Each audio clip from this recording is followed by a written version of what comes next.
김금돈의 썰치는 라디오 김금돈입니다. 구독, 좋아요, 사연 공유, 알림 설정으로 영상 제작에 힘을 보태주세요. 그럼 오늘의 사연 시작하겠습니다. 안녕하세요. 저는 일산에 살고 있는 48 여자입니다. 남편과 사별하고 혼자 살고 있는데 가끔 새벽에 잠을 깰 때가 있어요. 그럴 땐 바로 잠들지 못하고 한참 뒤척이며 깨어 있습니다. 그리곤 떠올려도 아무 소용없는 지난 날을 하루하루 곱씹으며 시간을 보내곤 해요. 친정엄마는 저와 얼굴만 마주쳐도 딸년 팔자가 어찌 그리 사납냐며 눈물바람입니다. 그 덕에 혼자 사는 게 외롭다 싶어도 친정으로 돌아갈 엄두도 못 내고 있어요. 많은 나이는 아니지만 곡절 많은 제 인생 이야기를 들려드리고 싶어 이렇게 컴퓨터 앞에 앉았습니다. 즐겁고 유쾌한 이야기는 아니지만 저와 같이 힘든 처지에 있는 분들은 서로 위로하고 또 누군가는 절 보며 나는 그래도 행복하네 이렇게 위안 삼을 수 있다면 좋겠어요. 저는 여고 시절 대입을 준비하며 같은 단과학원에 다니는 남자애와 짧은 연애를 했습니다. 성격도 잘 맞고 성적도 비슷해서 대학까지 같은 학교를 지원하게 되었어요. 그때만 해도 대학 새내기가 되어 우리 앞에 펼쳐질 날들에 얼마나 설렜는지 모릅니다. 하지만 합격 발표가 나고 얼마 지나지 않아 모든 것이 끝나고 말았어요. 남자친구가 가족들과 여행을 떠난 곳에서 사고를 당해 세상을 등지게 되었거든요. 희망으로 가득 차야 할 제 19은 그렇게 끝이 났고 그것이 제 인생 곡절의 시작이 되었습니다. 그 해에 저는 대학을 들어가자마자 휴학을 했어요. 눈만 감으면 그 아이의 웃는 얼굴이 떠올라 도저히 견딜 수 없었기 때문입니다. 하지만 시간이 약이라고 절대 잊지 못할 거라 생각했던 그 아이의 죽음은 차츰 딱지가 되어 아물어 갔어요. 1년을 쉬고 그 다음 해에 학교로 돌아간 저는 친구들과 어울리기보다는 혼자서 많은 시간을 보냈습니다. 해맑게 웃고 있는 또래의 친구들을 보면 아픔 없는 그 웃음이 무척 부러웠지만 제가 그 속에 함께할 자신은 없었어요. 미련처럼 보일 수 있지만 아무 일 없이 웃는다는 게 그 아이를 영원히 잃는 것처럼 느껴졌거든요. 그래서 더욱더 사람들에게서 제 자신을 고립시켰습니다. 그러던 어느 날 수업을 들으러 학교에 갔는데 강의실 칠판에 휴강이라고 적혀 있더군요. 오후에나 돼야 다음 수업이 있어 몇 시간이 붕 뜨게 되었죠. 뭘 할까 궁리하다 책이나 볼 요량으로 도서관으로 발길을 향했어요. 그런데 얼마 가지 않아서 누가 제 어깨를 톡톡 두들기는 겁니다. 뒤를 보니 같은 수업을 듣는 여자애 하나가 절 보고 방긋 웃으며 인사를 하더군요. 너 정미 맞지? 나 너랑 같은 수업 듣는데. 얼떨결에 인사를 받으니 그 친구는 저를 따라 도서관 쪽으로 걸으며 계속 말을 걸어왔습니다. 사소한 얘기였지만 오랜만에 또래 친구와 이야기를 나누니 무척 즐거웠어요. 그날 그렇게 말이 섞인 친구와 저는 도서관을 가는 대신 학교와 포프집으로 갔습니다. 이후에도 저는 종종 그 친구와 어울리며 아주 조금씩 사람들 틈으로 섞여갔어요. 친구는 무척 활발한 성격에 발도 넓어서 다른 친구들에게 미팅이나 소개팅을 자주 시켜주었습니다.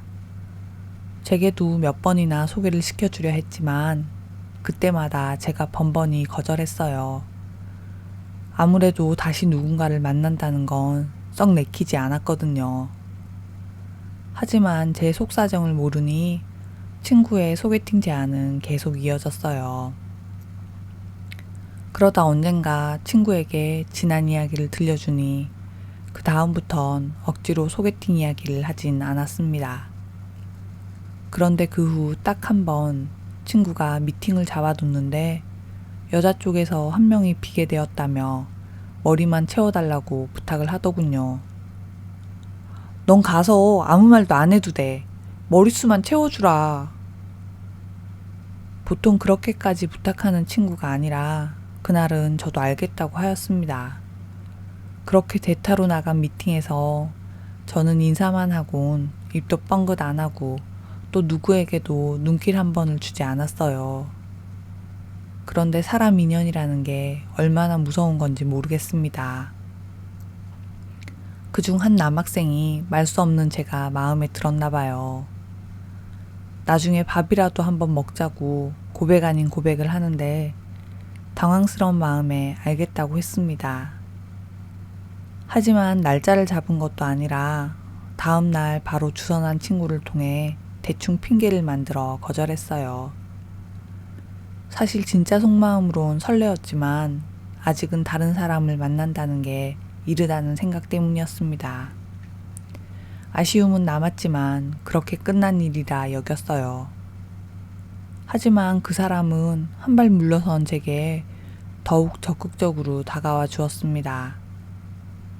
친구에게 제 수업 시간표를 물어 강의실 앞으로 찾아오고 또 어떤 날은 예쁜 꽃을 가져다 주기도 했어요.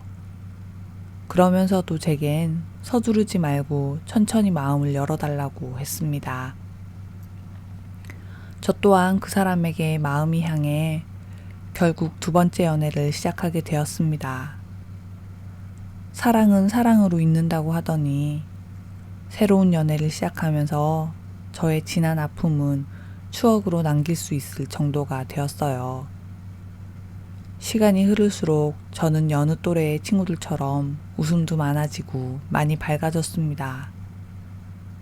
그러다 남자친구가 군입대를 하게 되며 저는 소위 말하는 고무신 생활을 시작했어요. 떨어져 있는 시간이 긴 만큼 만날 땐 더욱 애틋했습니다. 하지만 그렇게 감정이 커가는 건 저 혼자였는지 남자친구는 제대를 얼마 안 남기고 저에게 이별을 통보했어요. 이유가 뭐냐고 묻는 제게 그 사람은 전화기 너머로 귀찮다는 듯 한숨만 내쉬었습니다. 나중에 들은 얘기로 같은 과 후배 여자애가 몇 번이나 면회도 가면서 그 사람에게 정성을 들였다고 해요. 결국 2년을 기다린 저는 한순간에 차이고 말았습니다. 처음엔 화도 나고 눈물도 났지만 금방 마음을 다잡을 수 있었어요. 그런데 헤어지고 2달이 지난 어느 날 집 앞에서 절 기다리고 있는 그 사람과 마주하게 되었습니다. 제대 전 말년 휴가를 나왔다는 그 사람은 저에게 미안하다고 한 번만 기회를 달라고 무릎까지 꿇었어요. 하지만 저는 그 사람을 매몰차게 밀어냈습니다. 아무것도 몰랐다면 다시 시작할 수 있었겠지만 다른 여자 때문에 절 떠났다는 걸 뻔히 알면서 용서할 자신이 없었어요.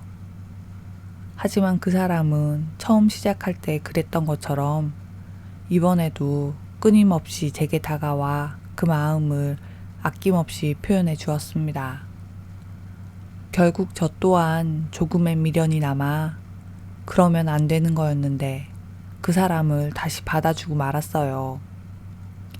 하지만 우리의 재회는 그리 길게 가지 못했습니다. 그 사람을 향한 제 마음이 예전 같지 않았던 게 이유였을까요? 남자친구는 제 마음에 확신이 서지 않는다며 툭하면 이렇게 말했어요. 근데 너는 왜 내가 헤어지자고 했을 때 안 잡았어? 나랑 헤어지고 싶었던 거야? 네가 마음이 변해서 헤어지자고 한 건데 내가 잡고 말고 할 게 어딨어. 내 마음이 변했다고 누가 그래? 너 혼자 지레 짐작한 거 아니야? 아니면 네 마음이 변한 걸 나한테 떠넘겼구나. 결국 듣다 못한 저도 그 사람에게 화를 내는 일이 잦아졌습니다. 남자친구가 지고 있던 물병을 바닥에 내동댕이 치며 우리의 싸움은 걷잡을 수 없게 되었어요. 그 일로 저는 한동안 남자친구의 연락을 받지 않았습니다. 그리고 며칠 고민 끝에 그 사람에게 헤어지자고 했어요. 하지만 그 사람은 울며 매달렸고 마지막이라는 생각으로 다시 받아주게 되었습니다. 하지만 이미 어긋난 사이가 어떻게 회복이 되겠어요. 남자친구와 제 사이는 날이 갈수록 위태로워져 갔습니다. 그러다 하루는 결정적인 일이 생겼어요. 그날도 남자친구의 사소한 오해가 싸움으로 번져 번화가 한복판에서 큰 소리를 내고 있었습니다. 형진이랑 오늘 뭐 한 거야? 아까 같이 가는 거 내 눈으로 봤으니까 거짓말 할 생각하지 마. 내가 같이 간 적 없다고 몇 번을 얘기해. 도대체 왜 내 말을 안 믿는 건데? 밑도 끝도 없는 남자친구의 오해에 달리 할 변명도 없었기에 가슴만 턱턱 치고 있었습니다. 그런데 그때 남자친구의 커다란 손이 제 뺨을 후려치더군요. 그걸 시작으로 주변 사람들이 뜯어 말릴 때까지 폭행은 계속되었습니다. 그 일로 이가 깨지고 갈비뼈에 금이 갈 만큼 저는 크게 다쳤어요. 결국 한동안 병원에서 입원 치료를 했는데 행여 그 사람이 쫓아올까 친구들에게도 병원이 어딘지 알리지 않았습니다. 그런데 퇴원하는 날 어떻게 알고 왔는지 그 남자가 병원 입구에서 절 기다리고 있더군요. 얼마나 놀랐는지 들고 있던 가방을 바닥으로 툭 떨궜습니다. 옆에 섰던 부모님도 제 태도에 그 사람이 누군지 단번에 눈치채셨어요. 화가 나서 한 소리 하려는 부모님을 억지로 끌고 택시를 잡아탔습니다. 그때부터 남자친구의 집요함은 점점 심해지기 시작했어요. 밤낮 가릴 것 없이 집 앞을 찾아오기 일쑤였고 저뿐 아니라 가족들을 위협하는 경우도 종종 있었습니다. 그러다 가족들이 모두 집을 비운 어느 밤 그 사람이 제 방 창문을 뜯으려고 하는 바람에 경찰에 신고하게 되었어요. 경찰이 도착할 때까지 그 사람은 제 방 창문에 붙어 있었어요. 거기 뭐 하시는 거예요? 여자친구랑 다퉜는데 문을 안 열어줘서요. 죄송합니다. 아무리 그래도 창문을 뜯으면 어떡해요? 좋게 얘기해서 얼른 화해하세요. 헤어진 남자라는 제 말에도 경찰은 대화로 풀라는 말을 하고 가버렸습니다.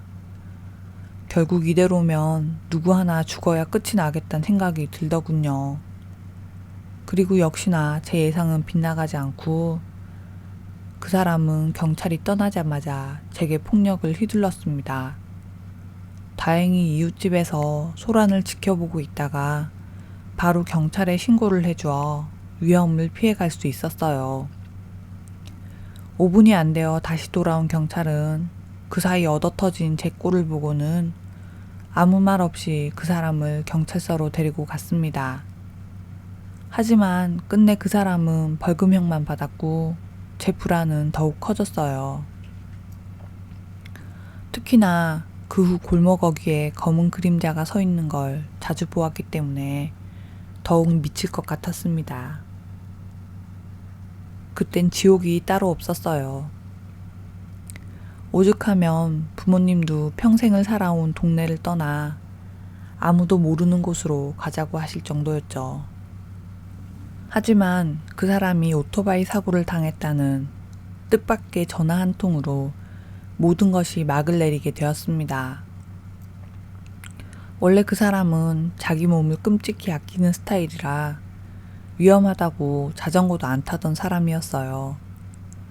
그런데 무슨 바람이 불었는지 제대 후 갑자기 오토바이를 샀습니다. 그때만 해도 혹시나 오토바이를 타다 사고라도 당할까봐 몇 번이나 다투기도 했었어요. 저는 떨리는 목소리로 전화를 건 사람에게 물었습니다. 많이 다쳤나요? 수화기 너머에서 짧은 침묵 후 즉사했다는 말을 하였습니다. 그 순간 저도 모르게 안도의 한숨을 내쉬었어요. 죽어서 지옥에 가게 되더라도 사는 동안에 그 사람에게서 벗어났다는 안도감이 겨울밤 훈풍처럼 훅 하고 불어왔습니다. 하지만 안도감은 길지 않았고 시간이 좀 더 흘렀을 때는 제 마음속에 응어리 하나가 생겨났어요. 그건 바로 저와 만났던 2명의 남자친구가 모두 죽었다는 묘한 죄책감 같은 거였습니다. 그 후 저는 무의식적으로 또다시 남자를 피하게 됐어요.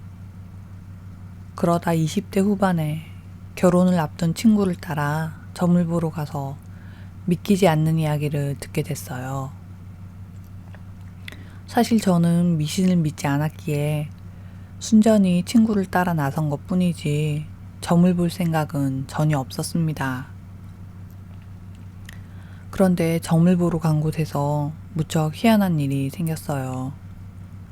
방울을 쥐고 한참 친구의 정계를 보던 무당이 갑자기 행동을 멈추고 절 뚫어지게 보는 겁니다. 짧은 순간이지만 묘한 게 기분이 썩 좋은 눈빛은 아니었어요. 그런데 문제는 무당의 그런 행동이 한 번으로 그치지 않고 몇 번이나 반복된 겁니다.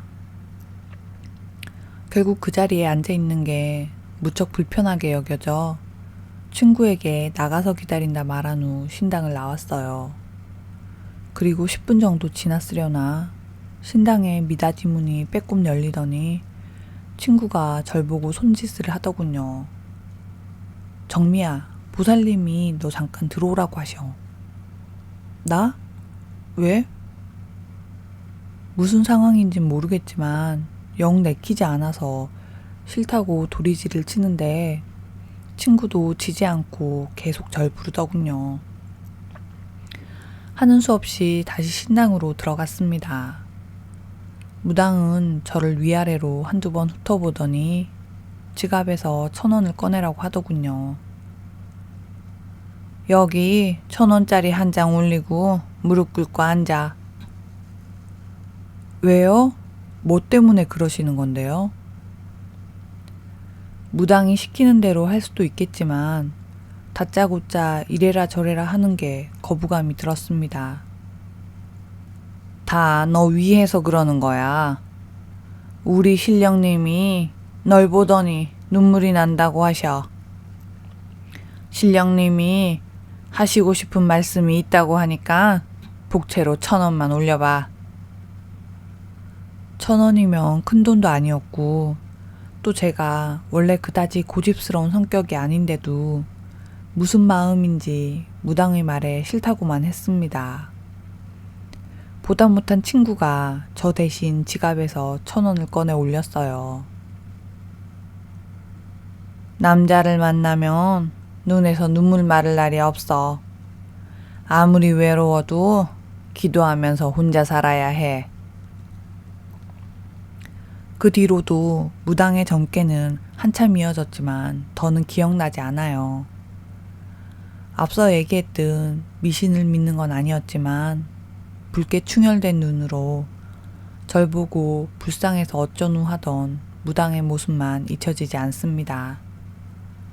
점집을 나온 친구와 저는 한참 말이 없었어요. 제 지난 이야기를 모조리 알고 있던 친구로서도 딱히 해줄 말이 없었겠죠. 그런데 참 묘한 일이 생겼습니다. 점집을 다녀오고 얼마 지나지 않아 제게 또다시 사랑하는 사람이 생기게 되었거든요.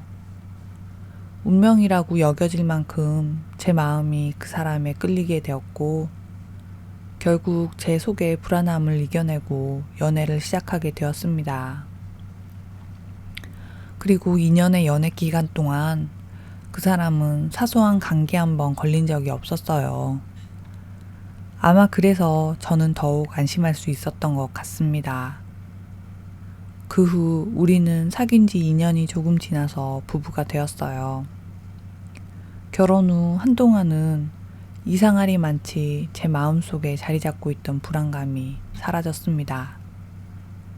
한마디 말로 표현할 수는 없지만 제 주변을 감싸고 있던 어떤 막이 거친 느낌이라고 해야 할까요? 그때서야 무당집에 가서 들었던 말도 콧방귀를 끼며 떠올릴 수 있게 되었습니다. 하지만 1년이 지난 어느 날 밤 예상치 못하게 다시금 불안이 시작됐어요. 그즘 남편의 회사는 퇴근이 늦어지는 경우가 부쩍 잦았습니다. 불안이 다시 시작된 그날도 남편은 야근으로 새벽 늦게야 일이 끝날 것 같다고 연락을 해왔어요. 저는 다음날 출근을 생각해서 남편을 기다리지 않고 먼저 자리에 누웠습니다. 그런데 그 순간 불현듯 방 안의 공기가 차갑게 느껴지더니 순식간에 이유 모를 불안이 저를 덮쳐왔어요. 그렇게 시작된 불안감은 좀처럼 사그러들 기미가 보이지 않았습니다. 결국 저는 평소와 달리 남편에게 전화를 걸었어요. 하지만 남편은 일이 바쁜지 전화를 받지 않더군요. 그날 저는 제 마음을 다잡으려 꽤 애를 썼지만 결국 몇 번이나 반복해서 남편에게 전화를 거는 수밖에 다른 방법이 없었습니다. 그런데 일은 생각지도 못한 방향으로 흘러가게 되었어요. 5번 정도 전화를 걸었을 때 드디어 통화 연결이 되었습니다. 하지만 전화를 받은 건 남편이 아니었어요. 처음 듣는 목소리였는데 잠에 취한 여자의 목소리였습니다. 남편에게 무슨 일인가 생겼다는 제 예감이 확신으로 바뀐 순간이죠. 다급한 목소리로 남편을 찾자 수화기 너머의 여자는 잠깐 머뭇거리는 것 같더니 곧이어 전화를 잘못 걸었다고 하였습니다. 그리고는 곧장 전화를 끊어버렸어요. 당황스러운 마음에 번호를 확인했는데 남편의 번호가 틀림없었습니다. 그 후 몇 번이나 더 전화를 했지만 더는 전화 연결이 되지 않았어요. 잠이고 뭐고 전부 달아난 저는 남편의 회사로 찾아갈 준비를 했습니다. 그런데 제가 막 현관을 나서려는 순간 피곤에 지친 남편이 들어오더군요. 어디 가는 거야? 내가 전화를 몇 번이나 했는데 왜 전화를 안 받아? 그리고 아까 전화 받은 여자는 누구야? 별탈 없이 돌아온 남편을 보니 안도감과 함께 화가 치밀었어요. 하지만 남편은 되려 짜증 섞인 목소리로 제게 되물었습니다. 여태 일하고 온 사람한테 무슨 말도 안 되는 소리를 하는 거야. 당신이 언제 전화를 했는데? 저는 남편에게 핸드폰을 열어 통화 목록을 보여줬습니다. 하지만 당황하기는 남편도 매한가지였어요. 남편의 핸드폰엔 그 시간 제가 걸었던 통화 목록이 전혀 없었거든요. 그날 새벽엔 별 이상한 일이려니 생각하고 넘어가게 되었습니다.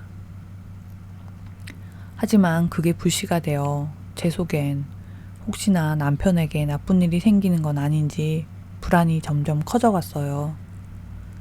그리고 그 불안감은 잦은 연락이 되었고 남편은 점점 저에게 지쳐가는 듯 했습니다. 아무리 불안해도 바쁘게 일하는 사람한테 시도 때도 없이 연락하면 어쩌자는 거야. 숨 좀 쉬고 살자. 미안해. 근데 당신도 내가 왜 그러는지 알잖아. 조금만 이해해주면 안 돼? 그렇게 불안하면 애꿎은 내 숨통 틀어막지 말고 병원을 가. 가서 상담이라도 받아.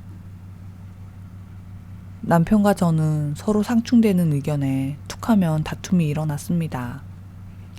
하지만 얼마 뒤 모든 진실이 밝혀지게 되었어요. 그날은 남편이 제주도로 출장 간 둘째 날이었습니다. 원래 남편의 일은 출장이 없는데 그때는 관련 세미나가 제주도에서 열린다고 3박 4일 일정으로 출장을 갔어요. 저는 짐을 들고 나서는 남편을 현관까지 따라 나가 조심히 다니라고 신신당부했습니다. 무조건 안전이 먼저야. 알지? 조심해서 다녀와. 남편은 걱정 말라고 저를 다독여주곤 아주 오랜만에 환한 얼굴로 웃음까지 지어 보이고 떠났습니다. 하지만 출장 이튿날 남편이 타고 있던 차량이 바다에 빠졌다는 연락을 받았어요. 그 일로 저는 하루아침에 남편을 잃었습니다. 하지만 그 충격이 채 가시기도 전에 남편이 감춰둔 비밀이 밝혀졌어요. 남편은 저 몰래 불륜을 저지르고 있었는데 그 여자와 함께 물에 빠져 죽은 겁니다. 야근이라고 매번 늦게 온 것도 사실은 그 여자와 함께 있던 거고, 또 출장이라며 떠난 그날도 휴가를 내고 여행을 떠난 것이었죠. 목격자 진술을 토대로 남편과 내연녀 사이에 다툼이 있었다는 걸 알게 됐어요. 경찰에선 운전 중 다툼으로 인해 바다에 추락한 걸로 결론을 내었습니다. 저는 졸지에 남편을 2번 잃은 셈이 되었습니다. 어제까지 사랑했던 남편의 갑작스러운 죽음도 견딜 수 없는 마당에 그 사람의 불륜까지 알게 되었으니까요. 남자를 만나면 눈물 마를 날이 없다던 무당의 말이 제 가슴을 더욱 후벼 파는 것 같았습니다. 그래도 시간이 지나면서 남편의 죽음은 죗값을 치른 거라 여기게 되었어요. 그나마 그 생각으로 제 숨통이 조금이나마 트일 수 있었습니다. 저는 제가 살기 위해 무당의 말을 더욱더 부인하려 했었어요. 하지만 벗어나려 할수록 끌려가는 느낌이었습니다. 마치 늪에 빠진 것처럼 생각하지 않으려고 애를 쓸수록 온종일 무당의 말이 머리를 맴돌았어요. 그렇게 또 3년의 시간이 흘렀습니다. 그때가 제가 살아온 동안 가장 긴 시간이었던 것 같아요. 매일 밤 잠자리에 누워 온갖 생각을 하다가 겨우 잠이 들고 다음 날이 되면 유령처럼 하루를 보내곤 했습니다. 그 시간을 버텨낼 수 있었던 건 곁을 지켜주던 친구들 덕분이에요. 그중 연준이라는 친구는 제가 유일하게 믿고 기댈 수 있는 남자였습니다. 아주 어릴 적 처음 남자친구가 사고로 떠났을 때도 제 곁을 지켜준 친구였죠. 서로를 친구 이상으로 생각하지 않는다는 믿음이 아마도 제 마음을 더욱 편하게 해준 것 같아요. 하지만 그건 제 착각이었습니다. 어느 날인가 친구가 제게 고백을 하더군요. 아주 오래전부터 저를 마음에 두고 있었다고요. 그래서 제가 아픔을 겪을 때마다 항상 제 옆을 지켜주었대요. 하지만 저는 그 마음을 받아줄 수 없었습니다. 만약 무당의 말이 사실이라면 또다시 누군가를 잃게 될 것이고, 그게 연준이라면 더욱 견딜 수 없을 테니까요. 친구와 저는 결국 자연스럽게 멀어지게 되었습니다. 그런데 1년이 지났을 무렵 우연히 듣게 된 연준이의 소식이 저를 무너뜨리고 말았어요. 저에게 거절당한 후 친구는 하루를 술로 보내는 일이 잦아졌고 결국엔 건강이 나빠져 치료를 받고 있다는 거였습니다. 저는 친구가 입원한 병원으로 한달음에 달려갔어요. 듣던 대로 친구의 몰골은 말이 아니었습니다. 잠시 얼굴만 보고 오려던 제 다짐은 흔들렸고 한동안 매일 친구의 병원을 찾아가 친구를 돌봤어요. 그때 제 마음이 그 사람을 향한 사랑이었는지 연민이었는지, 그것도 아니면 막연히 가슴에 자리 잡고 있던 죄책감이었는지 아직도 모르겠습니다. 친구는 병상에 누워서도 절 볼 수 있어 행복하다며 웃음 지었어요. 그 후 연준이는 다시 한번 저에게 고백했습니다. 그때 저는 친구가 여태 그래줬듯 그저 옆에 있는 걸로 대답을 대신했어요.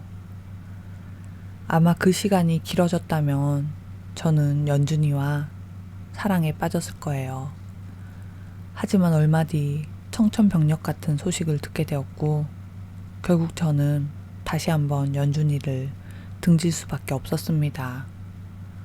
퇴원 후 잠시 좋아지는 듯 보였던 친구의 건강 상태는 날이 갈수록 나빠졌어요.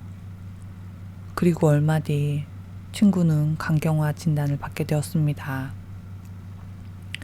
다행히 가족에게서 이식을 받을 수 있는 상황이었지만 큰 수술이기에 결과는 장담할 수 없다고 하였어요. 그때 제 머릿속에 내가 떠나야 연준이가 살 수 있다는 생각이 끊임없이 맴돌았습니다. 결국 저는 잠들어 있는 친구에게 말없이 작별 인사를 하고 떠나왔어요. 그 후 건너 연준이가 건강을 되찾았다는 이야기를 전해 들었습니다. 저는 지금도 제가 떠났기에 연준이가 건강을 되찾은 건지 아닌 건지 알지 못합니다. 하지만 더는 누군가를 사랑할 자신이 없어요. 얼굴도 알지 못하는 사람들에게 제 이야기를 털어놓으며 혹시나 손가락질을 당하진 않을까 걱정도 되지만 마음속으로만 눌러온 이야기를 꺼내놓으니 한결 편안하네요. 오늘 밤은 행복한 잠을 잘 수 있었으면 좋겠습니다.